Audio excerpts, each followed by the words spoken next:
Speak. Yeah. Would you like to introduce yourself as well? Hello, I'm Steph Bowie. Is that all right for you? Perfect, thank you. It's my pleasure to propose my friend Patrick Fincham for the position of chair of the next JCR Executive Committee. From the word go, Patrick has thrown himself into Hatfield. He's the only fresher who had somehow managed to befriend all of the Freps by the end of Freshers' Week, and he knew his way to Waxar better than I did. If that's not a sign of someone who relishes Durham life, I don't know what is. His enthusiasm was praised at school, and this is reflected by his appointment as senior prefect and house captain, both of which required Patrick to chair meetings and remain impartial, as he was the primary channel between pupils and members of staff. At home in London, Patrick co-runs a kayaking club and organises trips to Europe, demonstrating his responsibility, adaptability and teamwork. Through his role as secretary for Line and Winter Ball, Patrick has developed an awareness of how college operates behind the scenes and has built a relationship with college officers. This, and the organisation and time management skills required to be involved with Hatfield's biggest ball, can only be an asset to him. The same can be said of the creativity required to organise the ball, which is a key attribute for engaging the JCR with the aim of increasing attendance and encouraging participation at future JCR meetings. An avid formal goer, tea and toaster, football socialer, it's obvious Patrick is passionate about Hatfield and all aspects of college life. His experience chairing committees at school and from being on the Line and Winter Ball exec will prove invaluable for the position of chair to ensure our exec will stay on track.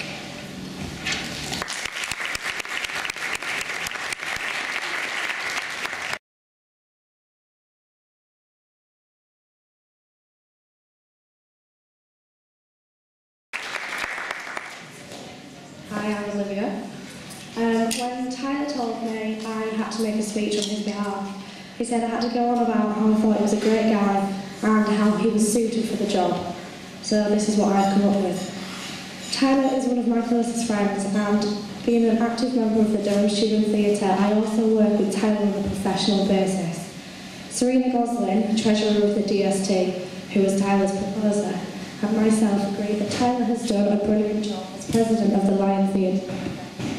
Cooperating effectively with his exec, he has put the company and Hatfield College itself back on the map of student theatre. This is even more surprising when you realise he is just a fresher. The level of dedication, organisation and leadership he has demonstrated in this role would translate well if he were to be elected as chair. The fact he has already been so proactive in implementing all this change shows that his manifesto isn't just going to be a bag of empty words. He can be relied upon to carry out his promises.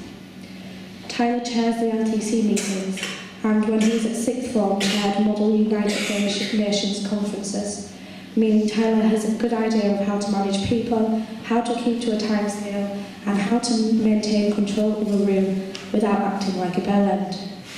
Tyler is hugely committed to Hatfield and in furthering the college's reputation. On top of this, he's also a fun guy, and I'm confident that he would be able to keep a JCR meeting entertaining whilst making sure that everything important is addressed appropriately. On a final note, and on a more personal note, Tyler and I have worked together in performances, and it is through these stressful and tiring circumstances I've discovered how well he can cope under pressure. He will tackle any task he's presented with, and I know he would be an approachable, professional and all-round incredible chair. Thank you.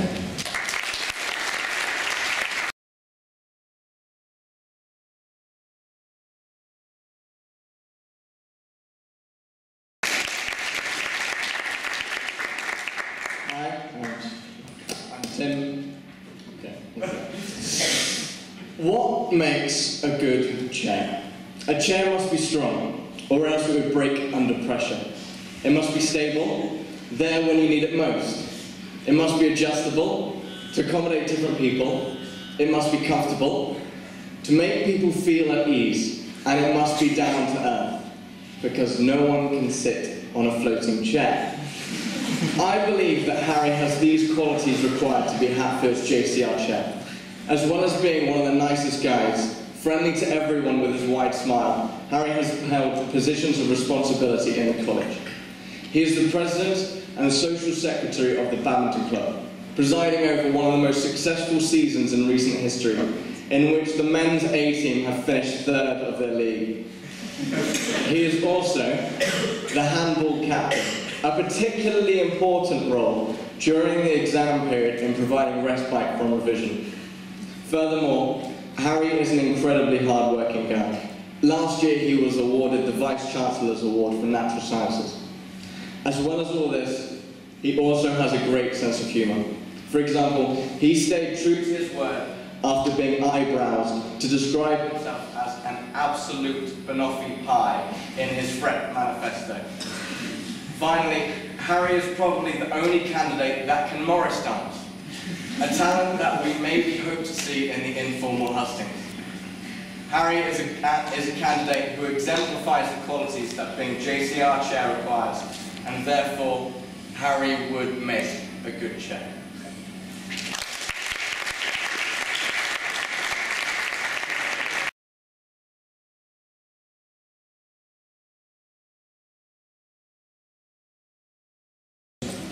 How, according to the standing orders, should JCR meetings be published, and how would you improve their attendance? Hello? The JCR meetings need to be published 48 hours before the meeting is supposed to be happened. In at least 2 places around college, one of which must be seen by livers out on the way through college, and also can be done by email. So what was the second part? How would you improve their attendance? Improve their attendance. Improve their attendance. I'd say the main issue with JCR attendance at the minute isn't the lack of advertisement. I think everybody knows when they are and where they are. I think the issue is motivation to be there. So what I'd like to do is make it clear to everybody the importance of attending JCR meetings, because it's a place where you get to exercise your democratic right and vote on issues where whose outcome will actually affect your college experience. And I think this needs to be something which is more well known by the JCR. So in order to communicate this, I would include the motions in the emails. Thank you very much. Tyler? I'd just like to elaborate on what Harry said about standing orders in particular. I think I'm right in thinking that the JCR meetings actually need to be publicised 10 days in advance, but they need to be, the agenda for them actually needs to be publicised 48 hours in advance. But other than that, he's pretty much spot on. I'd also like to say how we're going to incentivise people to come along to these meetings, and of course Harry's completely right. They are advertised perfectly well. They're all over college. You see them as in at least 2 places, of course, one of which needs to be seen by a livers out rep. The Plodge serves that very well, the bar serves that very well, everywhere serves that very well, because we're a very friendly college and everybody mingles and so on and so forth. But with incentivising, of course we've got to emphasise the importance of democratics, but also, let's face it, we're students, we like to drink. So by putting it in the bar, by incentivising people to come, by putting it through maybe offers, working with the bar staff to put some sort of discount on drinks, maybe a discount on the night tender to get people to, come along a little bit more drunkenly, so on and so forth. We've got to balance the fun and the seriousness with the JCR meetings. Thank you. Patrick?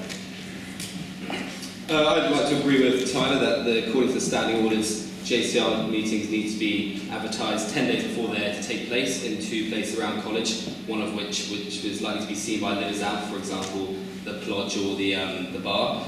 In terms of increasing attendance, I would like to firstly use and build upon the use of social media. The JCR Facebook page is currently very active. However, last night I looked at the JCR Twitter feed. In the last 2 months it has only tweeted twice. So I'd like to hope to use this as a primary tool by which to relay college information and increase its use. Secondly, I plan to make large timeline posters put in public places around college. These will highlight key college events, and I believe that in putting JCR meetings alongside much more popular events, for example, the Line and Winter Ball or Happy Day, it will really give them a bigger profile and put them in people's calendars more. And finally, I'd like to build upon what Freddie has already been doing with combining them with popular JCR socials for example, combining with the JCR pub quiz night or an open mic night to boost attendance that way. I'm sure that some of you may be concerned that through doing this, I'll lose focus of the core meaning of the meetings, but I can assure you that will not happen. Thank you very much. It's going to be a long night to clap after every question. It's going to be a long night anyway. Question 2, you see a fellow exec member neglecting their duties. What do you do? Patrick. If I saw a fellow exec member neglecting their duties, firstly I would check the standing orders to really see what their duties were and see their remit and see what they really should be doing. And secondly, I'd address them in an informal manner and sort of say, look, what's going on, and try and solve an issue without causing too much conflict. However, if the issue really persisted, I wouldn't be afraid to seek advice from, say, the senior man or Vice President of Welfare to really discuss what to do with this issue and decide on the best course of action to ensure that this can stop and go back to normal. Tyler. Yeah, I think Patrick's absolutely right in the way that he's dealt with that. First of all, we've got to look at the standing orders, because after all, it's not our job. Who are we to question straight away whether that's what they're meant to or not meant to do? And of course, you've got to be approachable and friendly about this. There's no point being cold and anal and ruthless with people. Like, it's much better to be friendly, sociable and cooperative with your fellow exec members to make sure that you can get on really nicely. Obviously, as Patrick said as well, if you have an issue with that, go up to speak to maybe a senior man, maybe it's VP Welfare, or maybe it's more serious than that. If it's a serious abuse of a situation, you should maybe contact the college officers. And there's always the idea of thinking about potentially the voting of no confidence, which we need to look at within the Constitution, and whether that would be relevant in a certain situation if it was a very gross misconduct, act of misconduct. Thank you. Aaron. I disagree slightly with the first thing I would do is just sit down and talk to them, just ask them what's going on, why is this, and I think you should be doing this. And from that discussion, hopefully there'd be some reason why they weren't doing what they were supposed to be doing, and I'd look to address those reasons directly, like consulting the standing orders to make sure it was accurate what they were supposed to be doing, and the reasons could be assessed accordingly. Thank you very much. 15 minutes before an application deadline, you receive an email from a candidate explaining that they are having a mini break in Dorset, fossil digging on the Jurassic coast. As a result, they will not be able to submit a hard copy of their manifesto. What do you do? Start with Tyler. Well, that's a very, very specific scenario that you've laid out there, Freddie. To be honest, if it's 15 minutes before and they're on this fossil digging exercise or whatever you said it was, that's not really good enough, to be honest. Of course, the deadlines for all manifestos are put out in advance, and all members of the college should know that. No matter who they are, whether they're my best friend or somebody I don't know as of yet, I think it would be unfair on all the other candidates who had actually prepared in advance and emailed me a suitable time in advance over their manifesto. Of course, they can send that email copy, that soft copy to me. That's not really good enough. I feel the deadlines are deadlines, and you have to tackle these in an approachable manner. If they can't get it in for that date, if they had emailed me further in advance, then I would have been able to try and accommodate that. But 15 minutes before the deadline really shouldn't be good enough. But of course, I'd like to encourage individuals who did get into that situation to try and do it a little bit further in advance. I don't want to be mean about it, but just tell them the professional line, and that's what I have to do. Thank you. Patrick. Yeah, I'd like to agree with Tyler. I mean, if someone is fossil digging in Dorset and they can't make a deadline, I mean, it's not like this trip will have sprung on them. They've known it well in advance. And there are means by which they could have got it to me beforehand, for example, leaving my pigeonhole before they left, or giving it to a friend to put in the pigeonhole.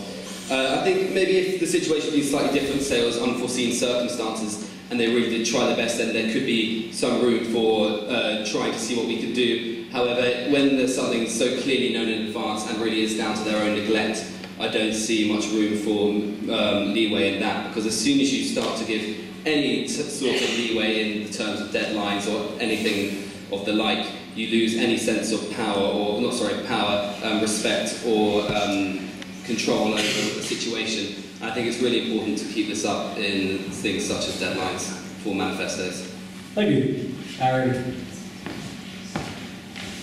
My immediate response would be to email straight back saying, unfortunately, if you cannot hand in a hard copy by the deadline, the rules are the rules and everyone else has to abide by them. So I couldn't accept the application, but I'd also recommend that they find a friend perhaps to print it out for them before the deadline, but at the end of the day, it's 15 minutes before the deadline. It's a trip they will have known about in advance, so it's their own issue, though obviously I've tried to accommodate it within the rules. Very good, thank you. We don't have a tracking mic, I'm afraid, no battery. So, project. Right, after 3 weeks of advertising, no JCR member has applied for the position of graduates bowl chair. You do. Did you all hear that? Oh. I'll repeat it. After 3 weeks of advertising, no JCR members applied for the position of graduates bowl chair. What do you do? We'll start with Harry.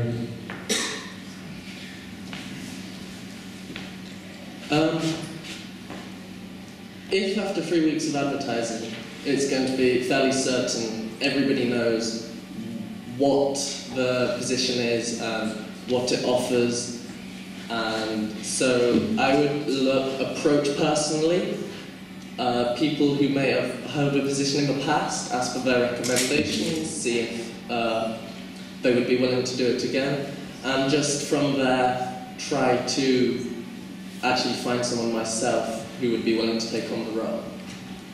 Thank you very much. Tyler.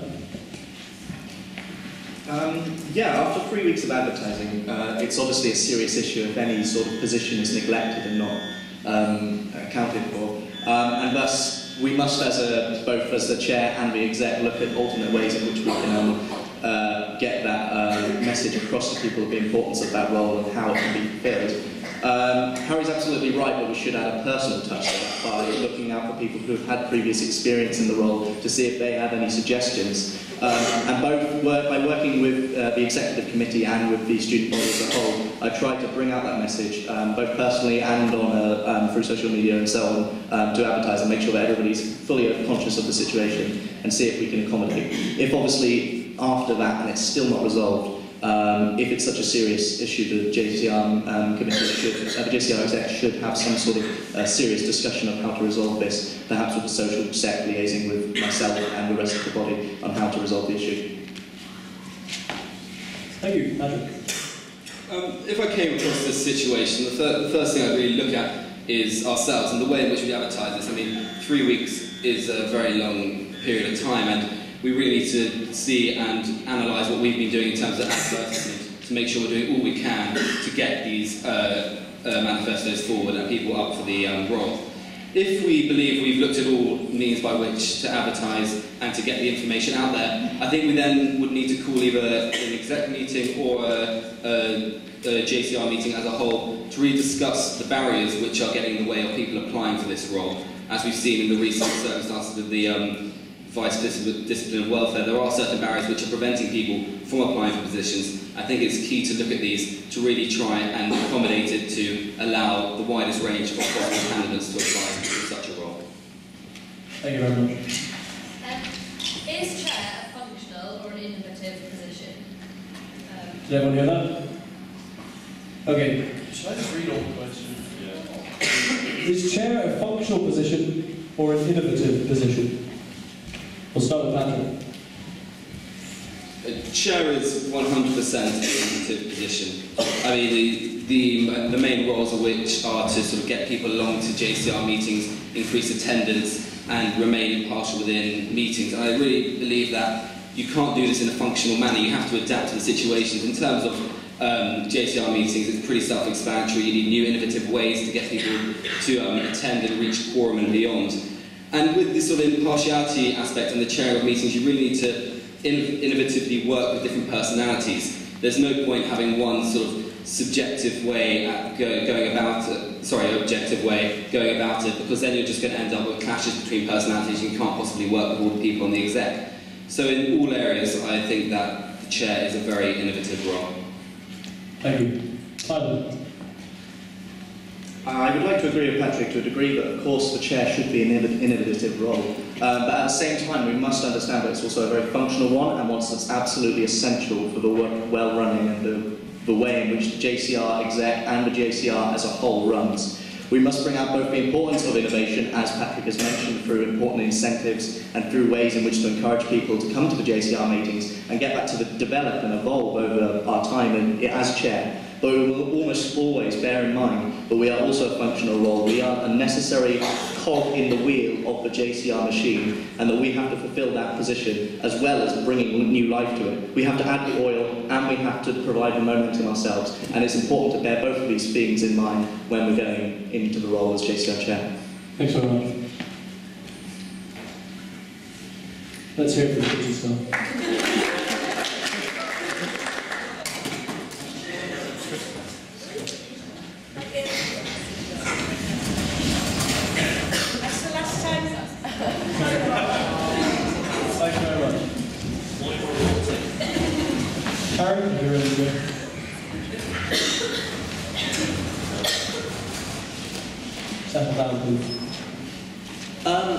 Primarily, the role of chair is definitely a functional role. We are here to perform a function, but for me that is just the skeleton on which you can hang innovation on. There are many different ways to innovate within the role, for example, when encouraging attendance to JCR meetings, and in fact in every aspect of the role you can bring forward new ideas and new ways of doing things. It's progress, and the spark of that is innovation. So I try to do that while remembering the functions chair is here to perform. Thank you very much. We'll now have 2 minutes each to sum up anything you haven't managed to communicate so far. We'll start with the timer. What about questions from the floor? I'm what are you saying? Do you have any questions from the floor? See, I just knew. No one has anything to ask. The best position of exec, no one will impartial. Simon, let's start with your 2 minutes.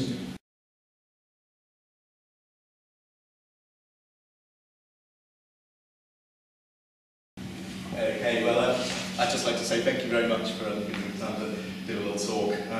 Best I can do in the circumstances. Yeah, pretty much. I think I've summed everything up pretty well in my manifesto, so there's no point boring you and letting you sitting here for any longer. But basically, I promise that I'm going to give everything I can to this job. You may think I do a lot in college, and that may impact the way that I work as a chair, but in no way is that going to hamper my work. I'm going to get everything on time. All the deadlines will be met. Every single thing that is under the standing orders as a necessary job of the chair will be maintained and achieved and gone ahead of. I shall achieve everything that I can to my utmost ability, but after all, I am only human, and I pray that even if I do make some mess-ups if I were to get the job, that I hope that you understand that I'll learn from these and do my best and try and apply them in any way that I possibly can. And the mic seems to have gone, so that's probably a cue to shut up. Thank you. Thanks very much. Is the mic please? Next person, stand up and try. Yeah, Harry, just give it a wiggle. Yeah, push. Can you move it from the back? Check your connection or give it a shot. Yeah. Harry, if you'd like to start there. I'm going to keep things short and concise. Basically, with me, you get somebody who's going to put college first, who's going to advertise the motions and how you can impact college better, somebody who will be fair and impartial, and someone who's always going to have a smile and an ear for you. That's it. Thank you very much. And Paddy. I just wanted to clear one thing up that I ran out of time of in one of the questions. In trying to increase the attendance of JCR meetings, I wish to do so through combining them with, as I said, say, a JCR pub quiz or an open mic night. But some of you may be worried that this will sort of lose sight of and move away from the core purpose of meetings. But I can promise you that in these meetings, the discussion and voting of motions will still play a very central role, and I will not lose sight of those in the slightest. And one other issue I wanted to address, I think there's a feeling around college that a certain sort of demographic or type of Hatfielder typically attends JCR meetings, and this is something I'm really keen to address and try and tackle, and really try and make the most varied crowd of people come to JCR meetings, to make them truly representative of Hatfield College. Finally, I'd just like to say that since I attended the very first meeting, JCR meeting back in October of my time here at Hatfield, I've aspired to be part of it, and I'd be truly honoured to follow Freddie's footsteps. As I'm sure, it will be a tough act to follow, but I will do it to my utmost ability.